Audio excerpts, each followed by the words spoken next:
ব্যক্ত হয়েছে, আপনারা করে দেখবেন এই যেহেতু যেহেতু যেহেতু অ্যান্ড দেয়ারফোর আমি নতুন করে একটা free Democratic independent sovereign Republic করবার জন্য প্রস্তাব করছি। রিপাবলিকের কথা বলা হয়েছে, জনগণের রাষ্ট্রের কথা বলা হয়েছে, as oppose to monarchy or kingdom. তাহলে এবং সেই রাষ্ট্রটা কিসের ভিত্তিতে পরিচালিত হবে? বলা ছিল যে আমার 3টা মূলনীতির ভিত্তিতে এই নতুন রিপাবলিকটা পরিচালিত হবে: সাম্য, মানবিক মর্যাদা এবং সামাজিক সুবিচার।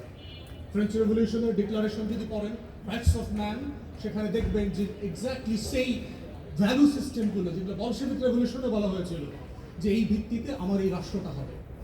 কিন্তু আমরা দেখলাম 72-এর সংবিধান প্রণয়ন কমিটি, যে বিখ্যাত কমিটির কথা বারবার বলে 72-এর সংবিধান গেলানোর চেষ্টা করা হয় আমাদেরকে, তারা কি প্রস্তাব করলেন? নতুন করে 4টা মূলনীতি প্রস্তাব করলেন: ধর্মনিরপেক্ষতাবাদ, বাঙালি জাতীয়তাবাদ, গণতন্ত্র, সমাজতন্ত্র। কোথায় পেলেন?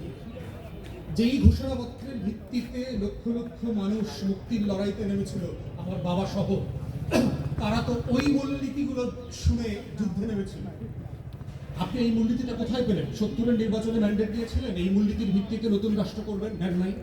69-এর গণ অভ্যুত্থানে যে ম্যান্ডেট নেওয়া ছিল, সেই ম্যান্ডেটে বলা ছিল যে আমার নতুন রিপাবলিক এইটার ভিত্তিতে চলবে। 66-তে যে গণ অভ্যুত্থান হয়েছে, 6 দফা কর্মসূচি দেওয়া হয়েছে, সেখানে কি বলা ছিল যে আমার এই রাষ্ট্রটাই 4টা মূলনীতির উপর ভিত্তি করে চলবে। আওয়ামী লীগের দলীয় গঠনতন্ত্র ছিল, মুক্তিযুদ্ধের 9 মাসের কোনো দলিল দস্তাবেজ অস্থায়ী সরকারের কোথাও ছিল না। তাহলে আপনি সংবিধান তৈরি করে আমার মুক্তির লড়াইয়ের সাথে প্রথম বেইমানি করলেন, এবং যেই ইনস্ট্রুমেন্ট দিয়ে আপনি বেইমানি করলেন, এক্স্যাক্টলি ইতিহাস রিপিট করে ওই সিমিলার ইনস্ট্রুমেন্টকে you are using now. It is the very popular mandate of the time.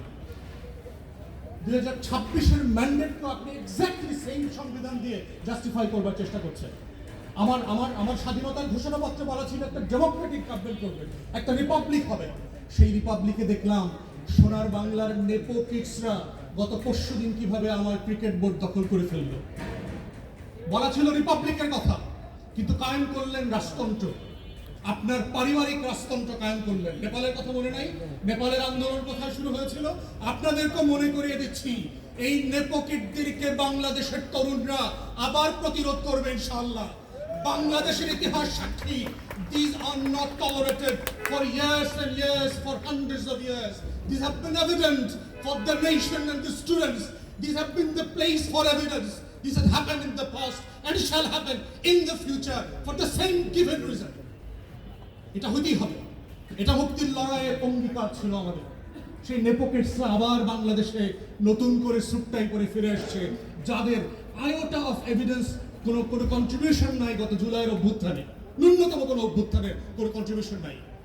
Exactly দেখেন 72-এর সংবিধানে কিভাবে